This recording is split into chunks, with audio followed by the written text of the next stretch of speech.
Covid काळात देशाबरोबर राज्याक अर्थीक फटको बसला. अशा स्थितीत नव्या येरादारी कायद्याची अंमलबजावणी केल्ली ना.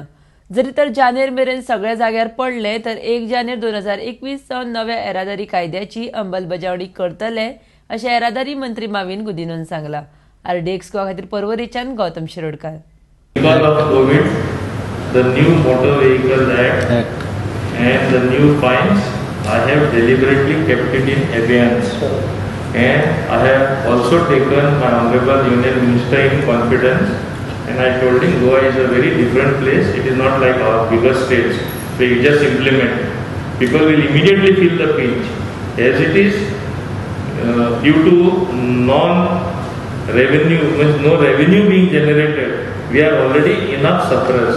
So don't make us suffer more. Even if people break the rules, we don't have the heart as a government to tax them further, burden them further with higher fines. So we will try to implement it if things improve from 1st of January 2021.